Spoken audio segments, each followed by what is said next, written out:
Hello everyone, it's Evan from the Trade Risk on Sunday, May 31st, here with a market recap video. I'm going to go video format this weekend instead of the blog post just to get a little more in-depth look at a few more markets and take a closer look at some trade ideas for the coming week. So we'll jump in with the S&P 500, the SPY ETF, and we're looking at a weekly chart here, and you can see we were down almost 1% on the week. This candle right here, we broke below last week's lows, and we are kind of heading back into these rising fast-moving averages. Get the 20 EMA on the orange and the 8 EMA is the blue line on my charts, and you can see we've tested these levels quite a bit here back at the end of April, beginning of May. So let's look at a daily chart and take a look at what's going on a little bit closer. I think the key is, for me, we're back below 212, and I think that is a very important short-term line in the sand here of kind of who's winning the tug-of-war battle between the bulls and bears. I want to see us hold above. I want to see us get back above 212 to remain very constructive on this market. And the fact that we closed below it, especially Friday's move, I really didn't like that. I'm going to explain why. You can see this candle right here on Tuesday. We were closed on Monday for the holiday shortened week, so this was the first action of the week, and we came out with this big strong sell bar to the downside. We broke below 212, we broke this range from last week. But then you could see on Wednesday we really recovered that very sharp, closed, basically recovered entire day of Tuesday's action, which is very impressive. And then Thursday, we're going to step right through this. Thursday we probed down a little bit, but we ended up closing on the highs. And I thought, ending Thursday, going into Friday, the way this action kind of shook out, I thought this would be a great little sneaky scenario resolved to the upside. Given the shakeout on Tuesday, the quick recovery Wednesday, digesting it Thursday essentially, closing near the highs, Friday set us up for just a great potential follow through to the upside, back above, this recent, this was prior support here right around 212.50. A punch through there on Friday could have been a great way to end the week, very bullish way that could signal all-time highs back on their way in the S&P 500. Instead, we got the exact opposite, and we saw a pretty, a sort of aggressive sell bar back to the downside. Granted, it was down 60 basis points only, but heading back to these lows, back below 212, is, slightly concerning. Again, I don't want to read too much into just one day's action because we can certainly bounce from here just like we did on Wednesday. But again, you want to see us get off of these levels. You want to see us get back closer to new highs and not get stuck back into this messy range. At this point, let's take a look at these internals and been looking at these two indicators in particular for quite some time now. And this is the advanced decline line. This is the summation, this is the cumulative advanced decline line, and then the Mcclellan Oscillator at the bottom. And again, for the AD, let's start here. I do want to note again the negative divergence here. So this essentially means that there's less participation in this market right here than there was, say, back here on May 6th. There was essentially the same amount of support back when we were below 208 or right around there. So there's actually been narrowing leadership on this recent up move from these lows here in May back basically to the new highs that we made later in the month. So that's a bit concerning to me. And again, diverging indicators, so you got price kind of doing one thing and you get an indicator doing another thing, so they're in disagreement with one another. And those type of disagreements, especially when it comes to an indicator, they sort of don't matter until they do. So it's something that we should have on watch and be paying attention to. But until price really starts to get into alignment with it or starts to roll over, such as the indicator may be trying to suggest, it may not really matter. Again, these things can resolve themselves. The Mcclellan Oscillator here at the bottom, not too much to show, except for the fact that, it seems to be more comfortable staying below the zero line than above it. And again, you could argue that it's been chopping around, but essentially going all the way back to, mid-April, I would say, mid-April, end of April, it spent most of the time below the zero line, which is traditionally seen as bearish behavior, outflow of money. so on and so forth. But again, it's looking at participation and leadership throughout the broad market. So very similar to the AD. So these are things that we should just be aware of.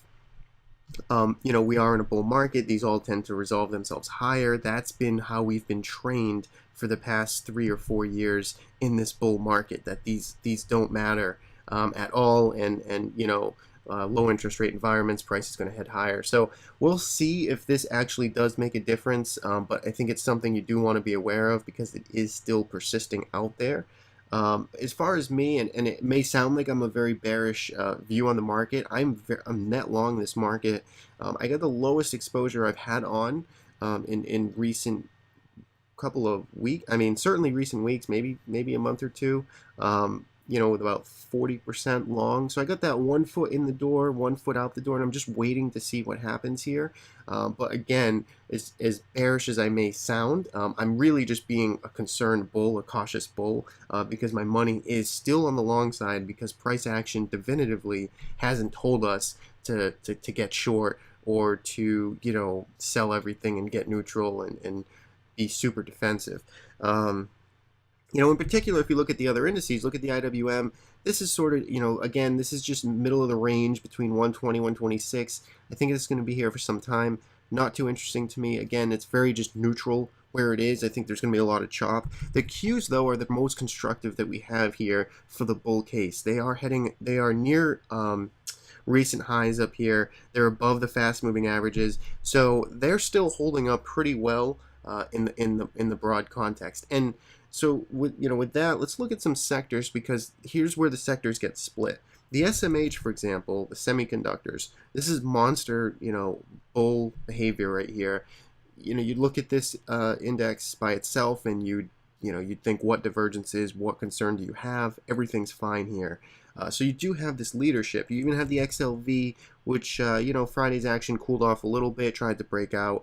It failed, reversed, but still holding up really well above all the fast-moving averages. And then even the IBB, which is now back to resistance, back to the highs. And this is going to be a real interesting tell here, too. Can it punch through and break above this, these recent highs up here around 368 where it failed back in mid-April, or is it going to roll back over here and just carve out this range further? Again, no one knows, but these are 3 markets, sectors that are holding up really well right now. And then on the other side, you have things like the industrials, XLI. Take a look at this. This is a lot more pessimistic. This now heading back to the lower end of this range. How about the IYT? Which again, there's a lot of debate here too, I'd imagine, with the transportation index really diverging here on the downside. I know a lot of people have some hardcore beliefs about that. So that's, again, just some split leadership. XLP, so the consumer staples, again, with this kind of look here, rolling over back to the lower end of things. So there's a lot of ways to sort of to cut this market.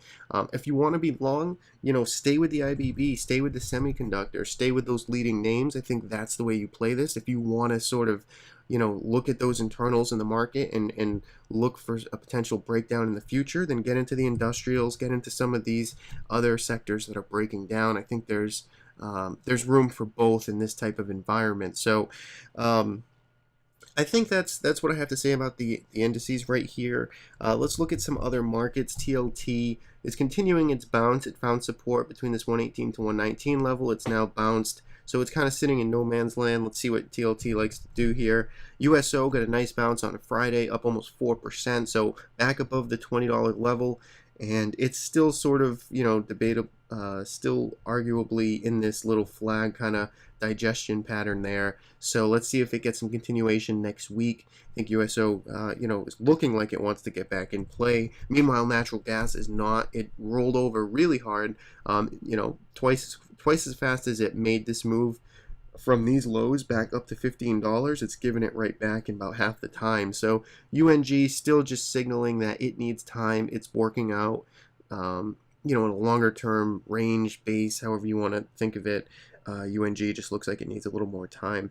Let's look at some individual names now. Apple got hit about 1%, a little over 1% on Friday. And you can see we basically had an series of inside days from Tuesday's kind of breached breakdown to the downside here. Tuesday we had a 1.7% down day, I believe, in Apple right here. And you can see we've basically been inside it now, trading for the rest of the week. So Apple will be interesting. I think 129 all the way up to 133. That's the immediate range. Should really have on watch. You can almost slide this down here, and I think that is going to lead to potentially the next move here in Apple, but we need a little more time, so we'll have to see what happens with it.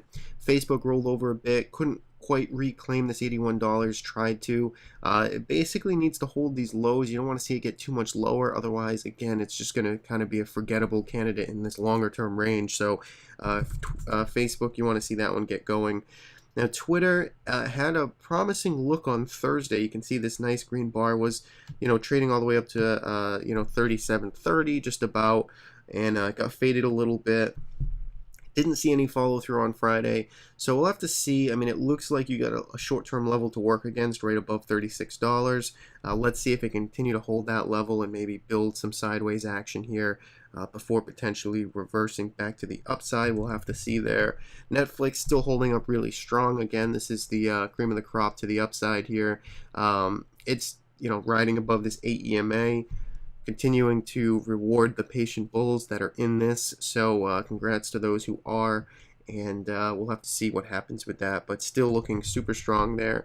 Amazon still looking pretty interesting to me as well. Haven't got that buy signal yet, but I am watching essentially this line here above 433. That would be an interesting signal, a breakout signal to the long side, so Amazon I am watching. Tesla, this one's still holding up really well. Kind of reminds me of Netflix, the way it's just kind of run away here above this 8 EMA. Certainly not at new all-time highs like Netflix. A very different longer-term scenario, but again, still has been sort of chasing higher here with not letting a lot of people get on board in a traditional kind of consolidation type of way. Alibaba, this one rolled over a bit pretty hard on Friday. Had a nice pop here, this move right above $88. We were fortunate to get into this, sold into these highs up here. So I stepped aside of that trade. It looks like it still needs a little more time here. It's still above the fast moving averages, at least a 20 EMA. It still is above that. So it needs some more time. Friday's action again not super constructive if you were in this, but it's still held up pretty well. You got this upside gap that is still in place that hasn't been filled, so $87 is pretty important support down here. Let's see what happens with Baba in the next week. And then finally, Gopro gave a little bit back too on Friday, but still basically an inside day from Thursday's nice pop to the upside, clearing back above $55. See which way this one wants to go above all the fast moving averages as well right now. Now let's get into some individual trade ideas. On the long side, first CLVS, biotech name. It's been an uptrend for a long time. Had this big pop here, not sure what it was, but then it cooled off now for a little over a week of trading. Watch $93 could be an interesting level to get back above, and notice we are above all these recent highs here, so this is all-time highs for this name, and this one could get moving here again if it can clear above, I'd say 93, 93.50, maybe 95 if you want to be a little more cautious. So keep that one on watch. Under Armour, this one has been in a pretty monster uptrend now for quite some time as well. It's pulled back pretty sharply off the highs, up about $10 off the highs here, and it's put in a nice little sideways consolidation. Let's see if this can break out and above it again and resume its uptrend. You'd want to see it basically above 79, 79.50, something around there to signal potentially a move back towards these highs, and that one would be an interesting one to have on watch. INSY, there's another one, another biotech name, 6140, pretty clear cut resistance there. It's failed here, going all the way back to March, so keep that level on watch. And then finally RCPT, this one, another biotech name, $170 is a pretty interesting level. Again, that goes back to basically March as well. March, April, it was failing, finding supply right around 170. So let's see if that one can make a push through there in the coming week or so. And I actually have two short names to have on watch. First is HLT. This name's been moving sideways a little bit, and now it's looking to kind of break down some well-defined support, $29 or so. Look for some follow through here. This one could get interesting on the short side. And then another name, Allstate, not as clean, but you can see a longer term topping pattern perhaps going back to the end of last year. $67 or so seems to be pretty interesting. There's a lot of air sort of underneath here. So let's see if, you know, ALL will break down below that 67. That one could be pretty actionable for you. And that is all I have for today. So I hope you enjoyed. Again, I think the market split here. Again, myself personally, still on the long side, still invested, still going with it, but very, very cautious and aware of some of these underlying signals that I'm seeing. So just I think that's what you have to do, is just be aware of it. You don't want to be blindsided by it, and just make sure you have a plan to react regardless of the situation. So I hope you enjoyed. Thanks for watching. I will catch you next time.